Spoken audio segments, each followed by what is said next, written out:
আসসালামু আলাইকুম বন্ধুগণ, ধারাবাহিক আলোচনা যার মধ্যে আমি চলমান। এখানে আমি ব্যক্তিকে আমার উপস্থাপন করতে হবে, কারণ মানুষ সামাজিক সমস্যা ভালো মন্দ এবং এর মধ্যে এবং মাধ্যমে তার জ্ঞান এবং ধ্যান ধারণা পরিষ্কার। শুধু জ্ঞানের খুব কোরআন হাদিসকে উপস্থাপন করে সব কথা বললেই মানুষ সাধারণ জীবনের সাথে সম্পৃক্ত করতে পারে না। সাধারণ জীবনের সাথে সম্পৃক্ত করার মতো ঘটনাগুলি হলো মানুষের বাস্তব জীবনের সহজতর জ্ঞানের বিষয়, অর্থাৎ জটিল জ্ঞানটা সহজে বুঝে যায় যদি আমরা বাস্তবতার সাথে খুব কাছে যা আমি দেখি, যা দিয়া করি, যা ব্যবহার করি, যা আমার চোখের সম্মুখে আছে, এরকম কিছু বিষয় যদি আমি শিক্ষার ক্ষেত্রে, জ্ঞানের ক্ষেত্রে উপস্থাপন করি, সেই জ্ঞানটা যদি জটিল হয় তখন সেটা সহজ হয়ে যায়। তাই আমি নই আল্লাহ তাআলার ব্যবস্থা, আল্লাহ তাআলার কৌশল মোতাবেকই আমি কিছু বিষয় আমার জীবন থেকে আরো উপস্থাপন করতে যাচ্ছি। মনে হবে আমি আমার জীবনের ইতিহাস বলতেছি, কিন্তু ইতিহাস এখানে আসছে, কিন্তু ইতিহাস আমার সৃষ্টি করা না। আর আমি আমার স্রষ্টা না, যেমন ইতিহাস আমি সৃষ্টি করি। আর এই ইতিহাস যা আমি একটু আগে বললাম যে মুহাম্মদ ইসলামের সাথে মিলন, এ সমস্ত ইতিহাস না, এটা আল্লাহ তাআলার মহাপ্রোগ্রামের একটা মহাকৌশলী ব্যবস্থাপনা। এখন ইতিহাসে রূপান্তরিত হয়েছে, কিন্তু এইটাকে বাস্তব জীবনের ইতিহাস বলতে আমরা যা বুঝি তা না। এটা কৌশলী স্রষ্টার এক সৃষ্টিকর্ম এবং বর্তমান সময়ে অর্থাৎ মানবীয় সত্তার রূপান্তরণের যে মহাপ্রোগ্রাম, মহাবিশ্ব আবাদ করার যে মহাপ্রোগ্রাম, তার বীজ এর মধ্যে আছে লুকায়িত। এখন তিনি আমাকে না, আমার মতো আরো হাজারো কোটি কোটি কোটি মানুষ প্রতিদিন সৃষ্টি করতেছেন, মৃত্যুও দিতেছেন। তারপরেও তার প্রবহমান কালচক্রে, কর্মচক্রে প্রত্যেককে আলাদাভাবে আলাদা জায়গায় ব্যবহার করেন, এবং প্রত্যেকের ব্যবহার এবং কর্মকৌশল, কর্ম কাজ সমস্ত কিছু তার একমাত্র আল্লাহ দ্বারাই নিয়ন্ত্রিত। পৃথিবীর কোনো প্রাণ যেমন অন্য কেউ সৃষ্টি করতে পারে না, কোনো প্রাণ বা প্রাণী বা বস্তুর কারো কোনো ভাগ্য বা চলমানতা, নীরবতা, ধ্বংসযোগ্য যত যা আমরা বলি, কোনোটাই একমাত্র আল্লাহ ছাড়া অন্য কারো পক্ষে কোনো কিছু করা সম্ভব না। এই বিষয়টা আমি এই জন্য আরো বারবার বলতেছি যে এই বিষয়টাকে অনুধাবন করতে হবে। অনুধাবনের মূল রহস্যটা হচ্ছে যে আমরা যেন আমাদের জ্ঞানটাকে সহজ করে আমি যাতে আপনার কাছে উপস্থাপন করতে পারি যে আমি কি বলতে চাচ্ছি। বিষয়টা হচ্ছে যে এই আমি এখন পরিষ্কারভাবে বুঝতেছি যে আমার জীবনের এই সমস্ত ঘটনা প্রবাহের সাথে, বাস্তবতার সাথে এবং পরিবর্তিত অবস্থার সাথে আল্লাহ তাআলার মহান প্রোগ্রামের এক মহাকৌশলী ব্যবস্থাপনার উতপ্রোতভাবে জড়িত। আর এইগুলি এখন প্রকাশিত এবং বিকশিত হইতে হবে মানুষের জ্ঞানের জন্য, এবং মহাবিশ্ব আবাদের যেই প্রস্তুতি প্রোগ্রাম, মাঠ তৈরির জন্য এগুলির প্রয়োজন, মানে জ্ঞানও প্রয়োজন, এই ধ্যান ধারণা প্রয়োজন। এবং এই সমস্ত এই জ্ঞান, এই ধ্যান ধারণার সম্মুখে না আসলে মানুষ তার করণীয় বিষয়ে সিদ্ধান্ত নিতে পারবে না। অর্থাৎ জ্ঞান ছাড়া কোনো কিছু সিদ্ধান্ত, কোনো কিছু করা যায় না। যে কোনো ছোট হোক আর যত বড় হোক, সকল কাজের জন্য প্রথম দরকার জ্ঞান, শিক্ষা। আমি যে জিনিস শিখেছি, যে জিনিস জানি, সেই জিনিস নিয়ে আমি কাজ করতে পারি, করা সহজ এবং করতে হবে, করার জন্যই শিখা। এখন আমাকে দিয়ে আমার মাধ্যমে যে বিষয়গুলি আলোচিত হচ্ছে বা যা ঘটানো হয়েছে সব কিছু আল্লাহ তাআলার পক্ষ থেকে। এখন আমি বুঝতেছি আমার দিয়া আমার সাথে আমার মাধ্যমে যেভাবে যা ঘটছে এবং ঘটানো হচ্ছে তার সাথে আল্লাহ তাআলার মহাপ্রোগ্রামের অর্থাৎ মহাবিশ্ব অন্যান্য গ্রহ নক্ষত্রে বিচরণের মানব জাতিকে নিয়ে যাওয়ার প্রোগ্রামের সাথে তা যুক্ত। ঠিক এমনিভাবে এই যে পারপেচুয়াল মোশন প্রযুক্তি, এটা যদিও আমি অন্য অংশে বলে আসছি তাও একটু বলি। যান্ত্রিক ব্যবস্থা, যে যান্ত্রিক ব্যবস্থা দিয়ে মানব জাতি গ্রহের থেকে গ্রহান্তে যাবে, কারণ এখন তো এই যান্ত্রিক ব্যবস্থা যা আছে তা দিয়ে এই গ্রহে হাজার হাজার আলোকবর্ষ দূরে, শত শত আলোকবর্ষ দূরে মানুষের যাওয়ার কোনো ব্যবস্থা নেই। আর যান্ত্রিক কৌশল এরকম জটিল বা এই জ্বালানি ভিত্তিক তা দিয়া কোনোদিনই সম্ভব। কিন্তু আমাকে অর্থাৎ আল্লাহ তাআলার প্রোগ্রাম, মুহাম্মদ ইসলামকে বলছেন যে তোমাকে বুরাক দেওয়া হবে, অর্থাৎ তিনি মেরাজ যে নিয়ে গেছেন মুহাম্মদ ইসলামকে জাল রুইয়া, যা কোরআন শরীফে বর্ণিত, যান্ত্রিক ব্যবস্থাকে ব্যবহার করে, যাকে বলা হয়েছে বুরাক। এই সমস্ত ঘটনা, এই সমস্ত ইতিহাস মুহাম্মদ ইসলামের জীবনের সাথে যেভাবে ঘটছে, যা কোরআন শরীফে বর্ণিত, তার সাথে লিঙ্কেড আমার জীবনের সাথে ঘটনা।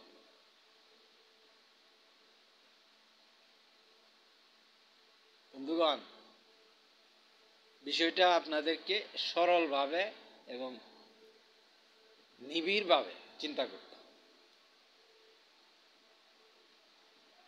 জ্ঞানের জন্য। এরপর আপনি যার যা খুশি বলতে পারবেন, যার যা খুশি করতে পারেন, কারোর প্রতি কোনো, আর এই সমস্ত কে কি করবে না করবে এগুলি আল্লাহ তাআলা স্বয়ং একা সমস্ত কিছু করবেন, করাবেন। আমি বিষয়টাকে এইভাবেই জানি, কেউ কিচ্ছু করার নেই।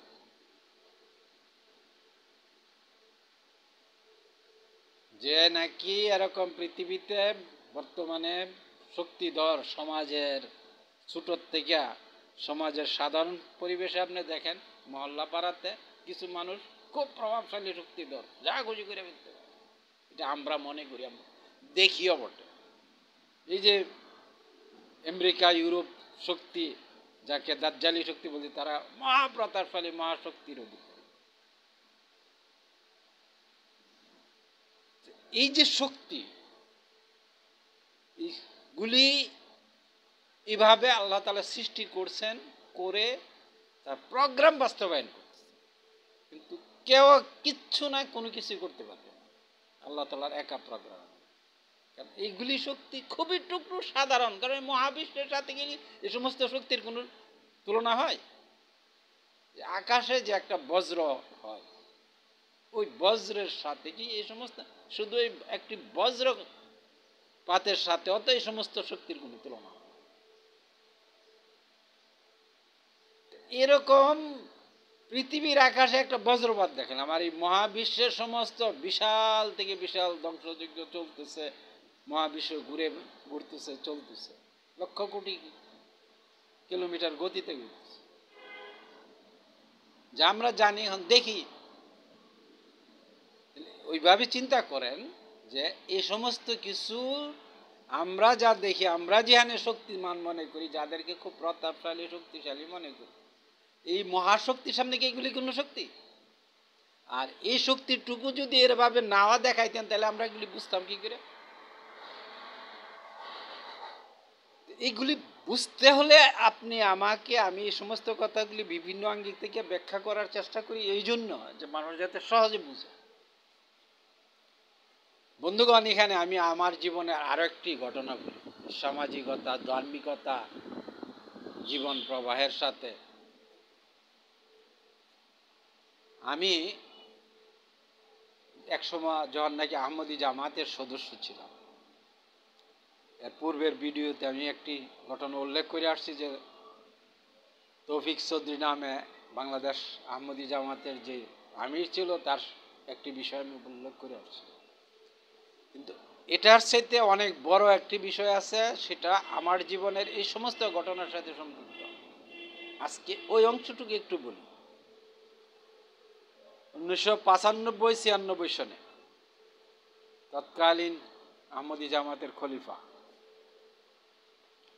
মির্জা তাহের আহমদ, তিনি একটি ঘোষণা দিলেন, মোবাহালার ঘোষণা, এবং তার জামাতের অর্থাৎ আহমদী জামাতের সভা সকলকে এক দোয়া বৎসরব্যাপী সবসময় দোয়া করার জন্য করলেন যে যারা নাকি আহমদী জামাতের মুখালেফ তারা যাতে ধ্বংস হয়ে যায়।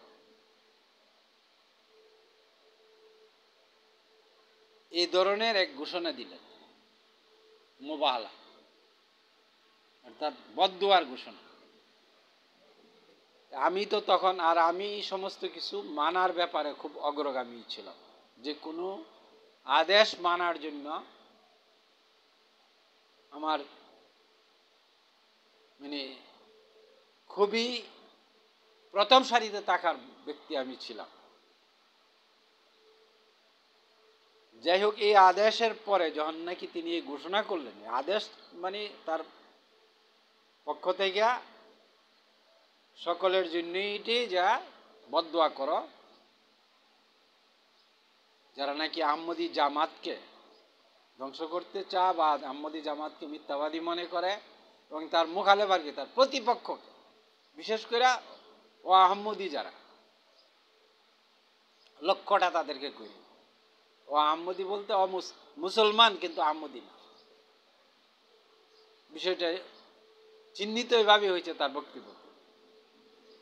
তখন আমি এই দোয়াতে এই হাতে সামিল হলাম, আমি নীরব হয়ে গেলাম। আমার কাছে এটা গ্রহণযোগ্য মনে হয় যে বদদোয়া মানুষের জন্য, আর সেই মানুষগুলিও মুহাম্মদ ইসলামকেই অনুসারী, কিন্তু আহমদী জামাতকে তারা ঘৃণা করে, তারা তার শত্রুতা করে।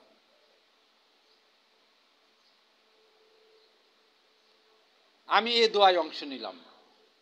একটি বছর গেল এভাবে সকল নিয়মিত জুমায় এবং বিভিন্নভাবে আলোচনা, সর্বত্র আলোচনা, পর্যালোচনা, দোয়া চলছে, কিন্তু আমি নীরবে এগুলি থেকে নিজেকে আলাদা করে রেখেছি।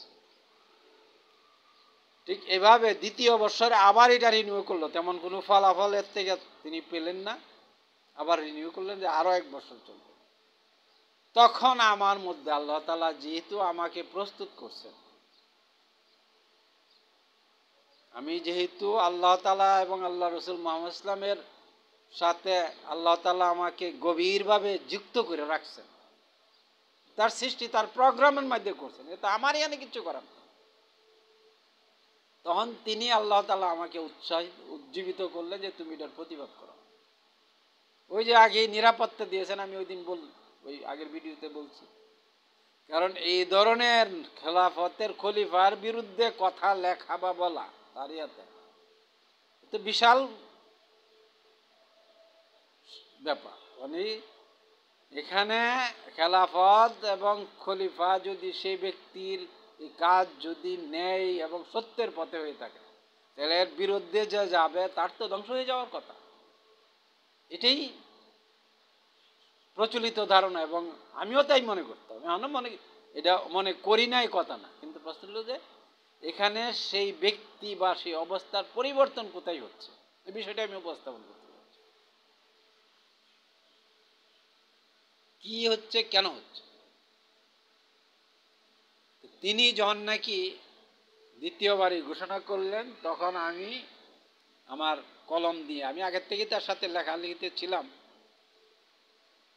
কলম নিয়ে আমি তার এই বিষয়ে আপত্তি জানালাম যে আপনার এই ঘোষণা আমার কাছে গ্রহণযোগ্য হচ্ছে না, এবং কেন হচ্ছে না আমি কোরআন এবং মুহাম্মদ ইসলামের সুন্নতের কিছু উপস্থাপন করে সেটাকে আমি ওনার সামনে পেশ করলাম যে এই দৃষ্টিকোণ থেকে এটা ঠিক হয় না।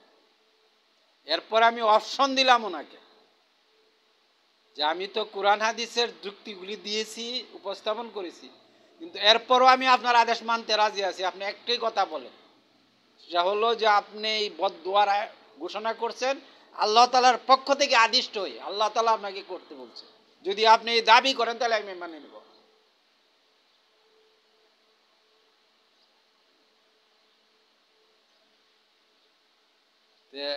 যেহেতু তিনি সেই জায়গায় ছিলেন না, অর্থাৎ আল্লাহর পক্ষ থেকে আদিষ্ট হয়ে তিনি করেন না। আমরা যদিও একজন খলিফাকে তখন অনেক বড় এবং অনেক বিশাল, তিনি আল্লাহ তাআলার সাথে খুব সম্পর্ক রাখেন এরকম ব্যক্তি মনে করেছি, আর করাটাই স্বাভাবিক। তাকে যখন আমি এই কথা লিখলাম তখন তিনি লেখার তো সরাসরি ভাবে তিনি জবাব দেননি। উনি জবাব দিলেন কোথায়? ওনার খুতবাতে। আর আমি নিয়মিত সে সমস্ত শুনতে খুবই গভীরভাবে একবার একাধিকবার শোনার চেষ্টা করেছি। উনি জুমার খুতবাতে এই সমস্ত বিষয়গুলিকে সরাসরি একবারে পার্টিকুলার ইস্যুটাকে আমার বক্তব্যকে উপস্থাপন করে বলেন না, কিন্তু এই বিষয় যেহেতু একটি জটিল বিষয় উনি উনার মতো ব্যাখ্যা দেওয়ার চেষ্টা করছেন,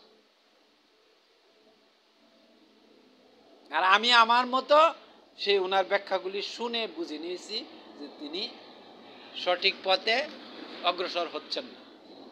তিনি উপস্থাপন, তিনি যুক্তি দিলেন যে তার যিনি মসি অর্থাৎ ইমাম মাহাদি গোলাম মোহাম্মদ কাদিয়ানী, তাকে যেহেতু তিনি অনুসরণ করেন, তার যেহেতু তিনি খলিফা, কাজেই তার পক্ষ থেকে অর্থাৎ ইমাম মাহাদির দাবিদার গোলাম মোহাম্মদ কাদিয়ানীর পক্ষ থেকে এই ধরনের ঘোষণার ইতিহাস আছে, উনি সেই দিকে অনুসরণ করছেন। তখন আমি বললাম যে দেখেন, মুহাম্মদ মুসা ইসলাম হলো একমাত্র রসুল, একমাত্র শরীয়ত, তার শরীয়তের অধীনে আমরা আছি। আমরা একমাত্র অনুসরণ করতে মুহাম্মদ ইসলামকে, অন্য কাউকে না। গোলাম মোহাম্মদ কাদিয়ানী তিনি ইমাম মাহাদি হইতে পারেন, সেটা আমি মানি, মানতে আমার কোনো আপত্তি নেই, কিন্তু তিনি আমার অনুকরণীয় অনুসরণীয় রসুল মুহাম্মদ ইসলামের ব্যতিক্রম আরেকজন হইতে পারেন। তিনি নিজেও এই শরীয়তের অধীনে এবং তিনি মুহাম্মদ ইসলামের অধীন, মুহাম্মদ ইসলামকে মানতে বাধ্য।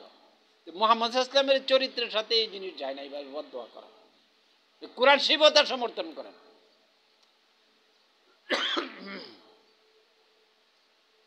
উনার সেই যুক্তির পর আমি বারবার লিখতে থাকলাম এবং এই সমস্ত যুক্তিগুলি আমি যতই জোরালো করলাম ততই তিনি ক্ষিপ্ত হইতে লাগলেন। তিনি তার অবস্থান থেকে সরলেন না এবং তিনি এতে আসলেন না। এ সময় আমি আরো খুব ভীত এবং খুব চিন্তাগ্রস্ত হয়ে পড়লাম যে ঘটনাটা হচ্ছে কি। উনি যদি উনার অবস্থানটাকে অনুধাবন করতেন এবং সোজা পথে জিনিসটাকে নিয়ে নিতেন তাহলে এই সমস্যার সমাধান হয়ে যায়, অথবা তিনি যদি দাবি করতেন যে না আমি আল্লাহ তাআলার পক্ষ থেকে আদিষ্ট হয়ে এই ঘোষণা করছি, তাইলে আমি মেনে নিতাম, অর্থাৎ বদদোয়ার ঘোষণা। কোনোটাই তিনি যখন করলেন না, তিনি ভিন্নভাবে তিনি তার মতো করে আরো নেগেটিভ চেতনার দিকে তিনি প্রবাহিত। ঠিক এই সময় বন্ধুগণ, আমায় আমার জীবন থেকেই বলতে হবে এই সমস্ত কিছু, কারণ আমি বাইরে যাওয়ার কোনো সুযোগ নেই। কারণ এইখানে বাইরে যায় অন্য কোনো কিছু বললে বিষয়ের সমাধান হবে না, বাস্তবতাকে উপস্থাপন করা হবে না। আল্লাহ তাআলা আমাকে স্বপ্নে দেখাইলেন এই অবস্থায়, এরকম চলমান এক রুদ্ধশ্বাস অবস্থা আমার তখন। কারণ বিষয়টা তখনকার অবস্থানে আহমদী জামাত এবং ধর্মের দর্শনের যে অবস্থানে আমি চলমান এবং যেখানে বিষয়টা চলছে, তখন সেটা অনেক বিশাল এক বিষয় আমার জীবনের সাথে। তখন আল্লাহ তাআলা আমাকে স্বপ্নে দেখালেন। কি দেখালেন? আমি দেখতেছি মুহাম্মদ মুসা ইসলাম, তার বাম পাশে যিনি গোলাম মোহাম্মদ কাদিয়ানি, তিনি গোলাম মোহাম্মদ কাদিয়ানির ছবি তো আছে, তার ছবি আমরা দেখছি, কাজে তাকে চিনতে কোনো সমস্যা নেই। আর মোহাম্মদ ইসলামকে দেখিনি, কিন্তু মোহাম্মদ ইসলামকে তো আল্লাহ তাআলা দেখান বাস্তবে। মোহাম্মদ ইসলামের যে ছবি এবং যেই চিত্র, যে দেহটি, সেখানে আল্লাহ তাআলা কোরআন শরীফে আমার সামনে উপস্থাপন করল। একবার তো আমি দেখি সেই বাড়ির সামনে সেই জরাজীর্ণ দেহ নিয়ে ওনার সাথে মিলিত হলো, এটা বললাম। আর এটা হলো আরেকটি স্বপ্ন, আর এটা হলো এই বিষয়ের সাথে সংগঠিত স্বপ্ন, আল্লাহ তাআলা আমাকে দেখাবে। ইমাম মাহদী দাবিদার গোলাম মোহাম্মদ কাদিয়ানির সাথে মোহাম্মদ ইসলাম সম্মুখে, আমি তারা দুইজনের থেকে আরো পিছনে পিছনে একটু দূরে, ওনারা একটু কাছাকাছি। আর তখনকার এই খলিফা মির্জা তাহের আহমদ, তিনি করছেন কি, আমরা অর্থাৎ এই পরিবেশটা হলো একটা খোলা মাঠের মতো, মানে চাষাবাদের যে জমি, যে খোলা মাঠ থাকে, পিছনে কোথাও বাড়ি ঘর আছে, কিন্তু সম্মুখে যায় উপরে গাছ গাছরা আছে, পাশে চলমান আমাদের দেশের পরিবেশ যা হয়, রাস্তা হয়তো একদিক দিয়ে চলে গেছে, আর সম্মুখে বিশাল ফসলি জমি, মাঠ, বিভিন্ন ধরনের চাষাবাদ চলছে, জমির আইল আছে, এরকম জায়গা।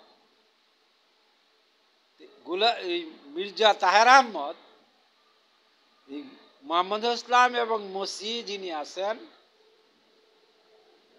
তাকে ওনাদেরকে পিছনে ফেলে অনেকটুকু সম্মুখে অগ্রসর হয়ে দ্রুত চলে যাচ্ছে, দ্রুত সামনে আগাচ্ছে, অনেকটুকু সম্মুখে, প্রায় 100 গজ, স্বপ্নের যে দৃশ্যটার মধ্যে প্রায় 100 গজ। তখন আমি দেখতে পেলাম মোহাম্মদ ইসলাম স্বয়ং, তার হাতে একটি রাইফেল, তিনি রাইফেলটা ডান হাতে ধরলেন, উঠাইলেন, একটা গুলি করলেন। কাকে? মির্জা তাহের আহমদকে। আর তিনি সেখানে লুটিয়ে পড়লেন, শেষ, তার ইতিহাস শেষ। এই রুইয়া দেখার পর আমি সেই স্বপ্ন, সেই রুইয়াকে আমি তার কাছে লিখে পাঠিয়ে দিলাম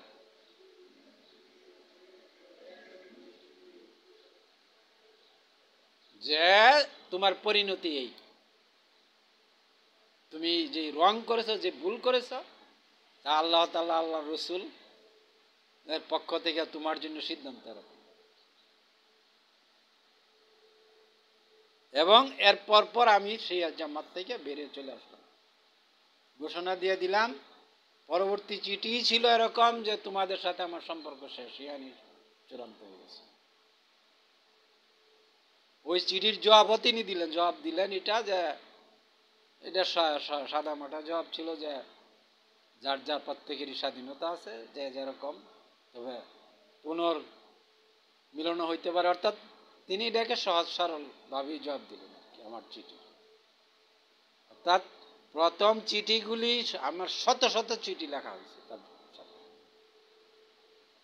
এবং এক একটা চিঠির দৈর্ঘ্য অনেক লম্বা, কম্পিউটারে কম্পোজ করে A4 সাইজের পেজে 2-3টা করে পেজ, 12 ফন্টের সাইজে, সংকুচিত আকারে A4 সাইজের পেজ, 2-3টা করে পেজ আমি চিঠি লিখে পাঠাইছি। এবং এই বাংলায় আমি পরে লিখেছি, কিন্তু বাংলা যেহেতু তিনি লন্ডনে থাকেন, তিনি তো উর্দু ভাষাভাষী, বাংলা বুঝেন না। কিন্তু ফিরোজ আলম নামে বাঙালি একজন সেখানকার সদর মুরব্বি, অর্থাৎ মৌলানা, তাকে নেওয়াই হয়েছে এই বাংলা বুঝার, তাকে বাংলাতে বাংলা সাইডের কাজ করার জন্য, বাংলা ডেস্ক আলাদা করে তাকে নিয়ে সেখানে বসানো হয়েছে, যে সেই বাংলা চিঠিগুলি খলিফার সামনে উপস্থাপন করে। যার ফলে আমি শত শত পেজ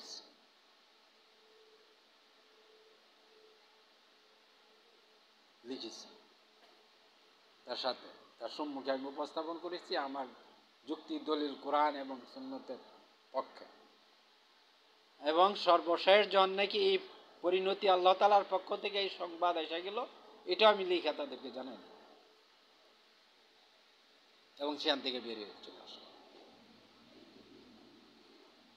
প্রশ্ন, এই ঘটনা আমি কেন উপস্থাপন করব?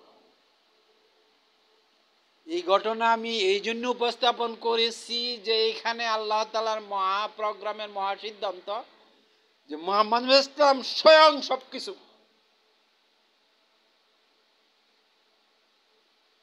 তার বাহিরে অন্য কারো কোনো স্থান নাই, কারো কোনো ধরনের কোনো অনুকরণীয় অনুসরণ করার কোনো জায়গা নেই।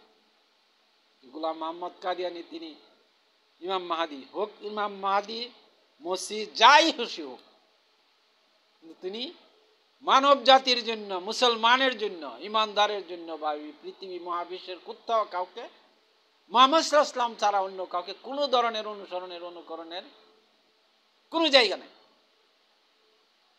মডেল মুহাম্মদ ইসলাম, কুরআন আল্লাহ তাআলা তাকে মডেল ঘোষণা করেছে। আর এই মডেল মুহাম্মদ ইসলামের জীবনী শক্তিকে আমি যতবার দেখেছি তিনাকে সুঠাম শক্তিশালী দেখেছি। কোনো দুর্বল কর্মক্ষমতাহীন বয়স্ক এরকম কিছু দেখি, মাঝারি মধ্যম বয়সের তিনি শক্তিশালী।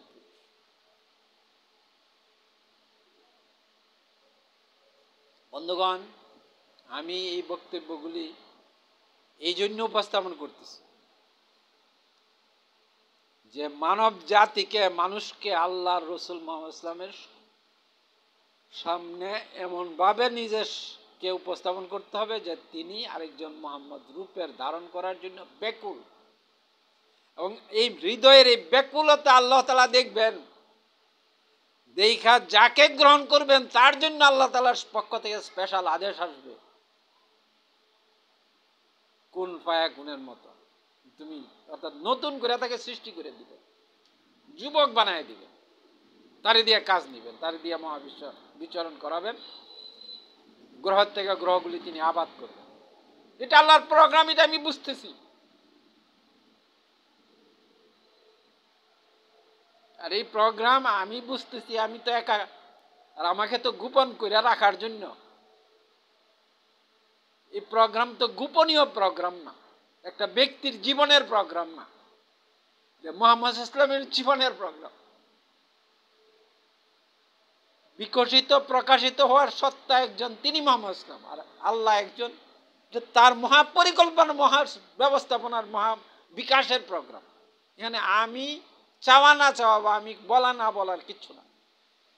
বিষয়কে উপস্থাপন করতে হলে, মানুষকে বুঝতে হলে এবং এই রাস্তায় অগ্রগামী হইতে হলে এই জিনিস আসতে হবে, এই বিষয় প্রকাশ করতে হবে। আর প্রকাশ যেহেতু হইতে হবে, যেহেতু আল্লাহর প্রোগ্রাম,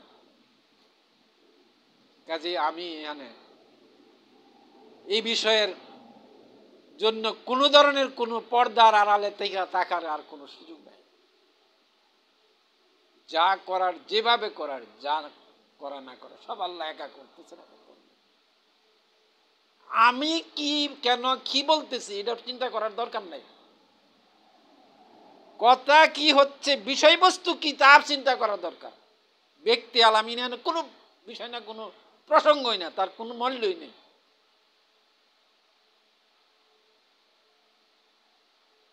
সমস্ত মহাবিশ্ব, সমস্ত কিছু মরীচিকা। এক সত্তা আল্লাহ, তিনি সর্বশক্তিমান এবং তিনি একা। আর তার সাথে তিনি যাকে যুক্ত করেছেন তার নাম মুহাম্মদ সাল্লাল্লাহু আলাইহি ওয়াসাল্লাম। প্রোগ্রাম তাকে কেন্দ্র করে, তিনি মানুষ। এই মডেল, এই মডেলের মানুষ তিনি সৃষ্টি করে মুহাম্মদ ইসলাম মহাবিশ্ব ভরপুর করবে, মহাবিশ্ব আবাদ করবে। এটা তার প্রোগ্রাম। এই আবাদের জন্য মানুষ সৃষ্টি করতে এই এসএসএম রস দরকার, সেটা আমার হাতে দিয়ে রাখছেন আমানত। প্রযুক্তি দরকার, সেটা আমাকে দিয়ে রাখছেন আমানত। এগুলি ব্যবহার করবেন তিনি তার প্রোগ্রাম মোতাবেক, যখন যেভাবে যা ব্যবহার করা, যা প্রকাশ করার না করার, এটা শুধু শুধু একমাত্র আল্লাহ তাআলার কাছে। আর এগুলি কোনো জটিল বিষয় না, কারণ আল্লাহ তাআলার সৃষ্টি খুব জটিল না। মানুষ জটিলতার দিকে চলে যায়। এই মানুষের যান্ত্রিক ব্যবস্থা খুবই জটিল। পরে ভঙ্গুর। আল্লাহ তাআলার সৃষ্টি ব্যবস্থা খুব নিপুণ, সহজ এবং সরল এবং খুব চমৎকার এবং অক্ষয়, যা ক্ষয় আল্লাহ তাআলা যতক্ষণ চাবেন তা সচল থাকবে। এর জন্য কোনো পরিচর্যা পরিমার্জনের যদি কিছু থাকে সেটা অটোমেটিক হইতে থাকবে, সেখানে আল্লাহর চাওয়ার সাথে, মানে এখানে মানুষের ধ্যান ধারণার সাথে কোন সম্পর্ক। বন্ধুগণ, বিষয়বস্তু আমি আমার জীবন থেকে আলোচনা করতেছি।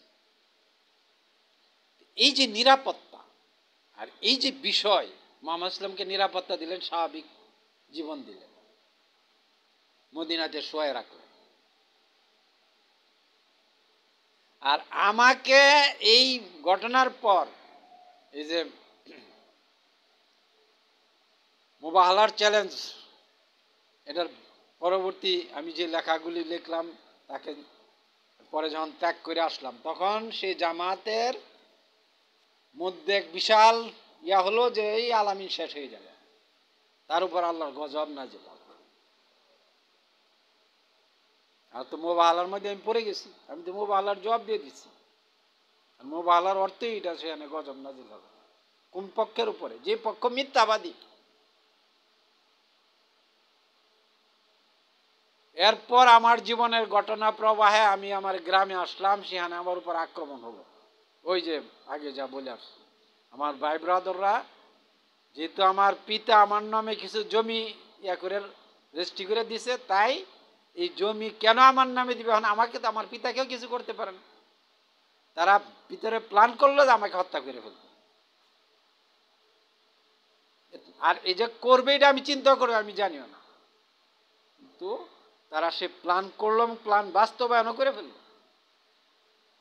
আর আল্লাহ তাআলা আমাকে বললেন যে তোর সামান্য কিছু হবে, তেমন কিছু হবে না, আমি তোর নিরাপত্তা দিচ্ছি। এখানে এক ইতিহাস সৃষ্টি করলো, আমার উপরে আক্রমণ হলো, সে আক্রমণে আমি মারাই গেলাম। সবাই আমাকে মৃত ভেবে মাঠে ফেলে চলে গেছে। আমি সব ইতিহাস এখানে এত লম্বা ঘটনা বলতে পারবো না, আর প্রয়োজন হইলে তখন দেখা যাবে। হাসপাতালে নিয়ে গেল, এরপরে আবার জীবিত হয়ে আল্লাহ তাআলা ওইখানেই জীবিত করে দিলেন, সবাই চলে গেছে। কোনো মাঠ, পুরা মাঠের উপর মধ্যে হাজার গ্রামের মানুষ, অসংখ্য মানুষের সামনে আমাকে হত্যা করা হইল। আর হত্যা কিভাবে? প্রথম কোরাল দিয়ে আমার উপরে আক্রমণ করা হইলো, এরপরে আরো লাঠি সুটা দিয়ে আক্রমণ করে আমাকে মেরে গর্তে ফেলে চলে গেল। সব জন চলে যায়, নীরব, বাড়ি ঘরে চলে গেছে, মানে দূরে থেকে, মানে এখন পুলিশ ভাই ঘটনার ইয়া হবে, পরে আমার লাশটা নিয়ে যাবে। তারপরে এর মধ্যে আল্লাহ তাআলা আমাকে জীবিত করে দাঁড় করাই দিয়েছে। আমি গর্তের থেকে উঠে দাঁড়াই, মানে রোডের পাশে গর্ত, গাড়ি চলাচল করতেছে, ওই রোডের পাশে যায় দাঁড়াই। এরপরে একটি রিক্সা নিয়ে বাসায় চলে আসলাম। যখন আমি উঠে চলে আসলাম, তখন আবার এরাই, যারা আমাকে হত্যা করার জন্য এই সমস্ত করছে, তারাই আবার আমার সাথে সাথী হয়ে গেছে আমার চিকিৎসার জন্য, এটার জন্য সেটার জন্য। এরা তো করবেই, কেন এরাই প্ল্যান, আর আমার ভাই ব্রাদার। কিন্তু তখন পর্যন্ত আমি জানি না যে এরাই প্ল্যান করে আমাকে এটা করছে। পরবর্তীতে আমি বুঝতে পারছি। হাসপাতালে নিয়ে গেল, ওইখানে নিয়ে যায়, ওইখান থেকে যখন নাকি দেখা গেলো আমি বেঁচে গেছি, তারপরে সেখানে আবার পয়জনিং করা হইলো, বিষ দেওয়া হইলো আমার শরীরে।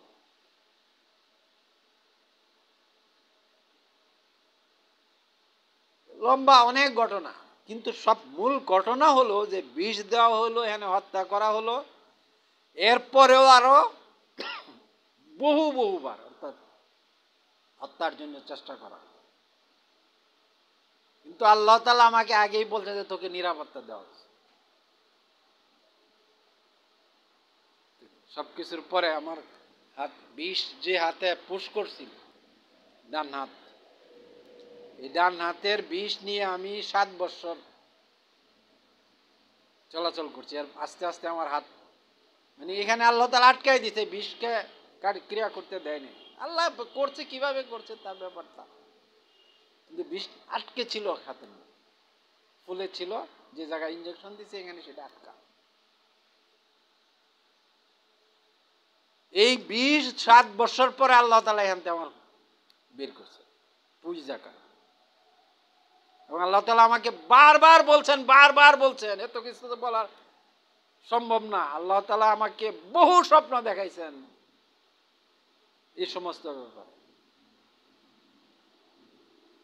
কি করবেন, কেন করবেন, কিভাবে করবেন। আমার হাত আমাকে দেখাইছেন যে তোর হাত দুইটা সমানভাবে তুই শক্ত, ইয়ার জিনিস নিয়ে তুই দৌড়াই যেতে পারবি, কিচ্ছু হবে না। অথচ তখন আমার হাত একটা অচল, আমি তখন মৃত্যুর কামনা করতেছি, যন্ত্রণা এবং জ্বালা।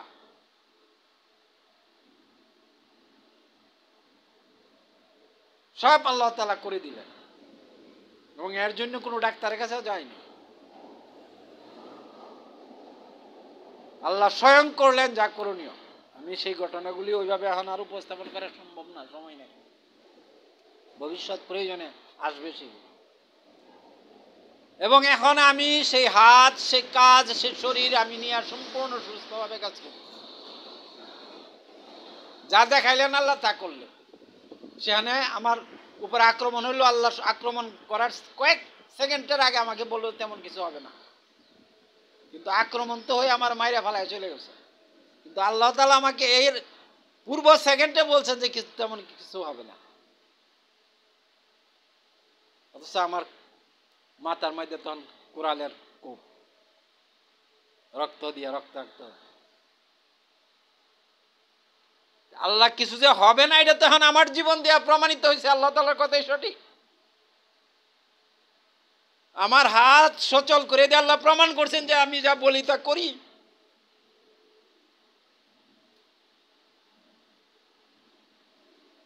আমাকে শতবার বহুবার হত্যার জন্য এত উৎপাতে এতভাবে করে।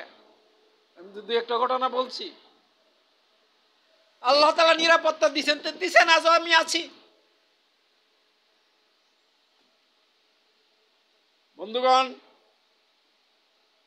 এর মাধ্যমে কি হচ্ছে, এর বিষয়টা কি, এখানে ঘটনাটা কি?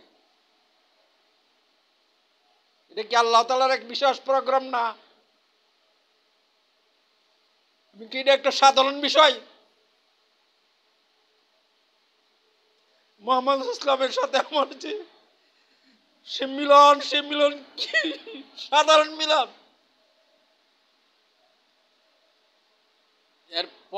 এরপরেও আমি আরো কয়েকবার মোহাম্মদ ইসলামকে দেখেছি। সর্বশেষ দেখেছি মেঘনা নদীর পারে দেওয়ালের উপরে আমাকে টেনে তুলে, আমি দাঁড়াইতে পারি না, আমাকে টেনে তুলে দাঁড় করানো হচ্ছে। মোহাম্মদ ইসলাম স্বয়ং করতেছেন এটা। এর মানে এটাই যে মোহাম্মদ মুস্তাফা ইসলামের যে প্রোগ্রাম, যে জন্য তাকে সৃষ্টি, তার যে নিয়ে আল্লাহ তাআলার যে প্রোগ্রাম, সেই প্রোগ্রামের মধ্যে এখনকার সময়ের জন্য এই কাজ, এবং এখানে আমাকে ব্যবহার করা হচ্ছে।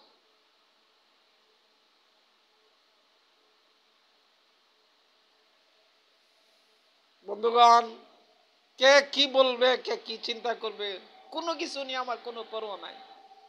আর আমায় আমার জন্য কিছু করতে পারবো না। একমাত্র আল্লাহ,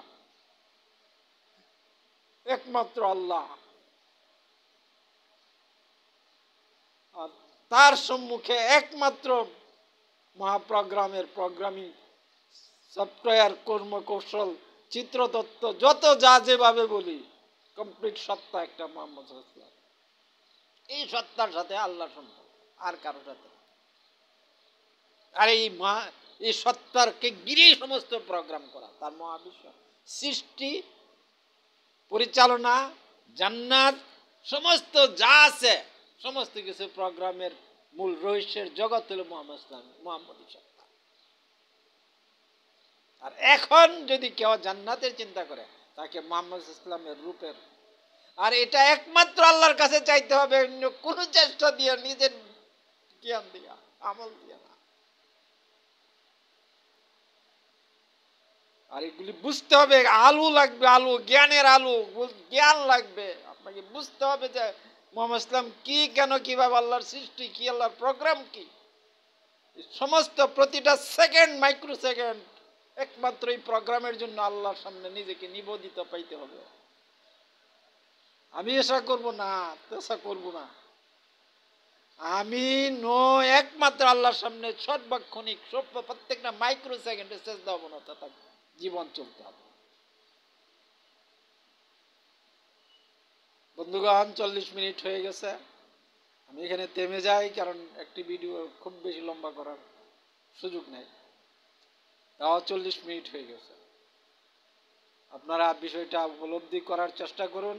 আল্লাহ তাআলা যা চান তা হচ্ছে, তা হইতে থাকবে। তা ফিলিস্তিনকে কেন্দ্র করে এখন যা চলছে, দাজ্জালিয়াতের ধ্বংসের জন্য তা হচ্ছে। যারা খুব শক্তি, খুব উদ্ধত্ত দেখাচ্ছে, এই উদ্ধত্ত হলো ধ্বংসের উপকরণ। শক্তি হইল, এই শক্তি হইল ধ্বংসের উপকরণ। এটা আল্লাহ তাআলার সৃষ্টি ব্যবস্থাটা।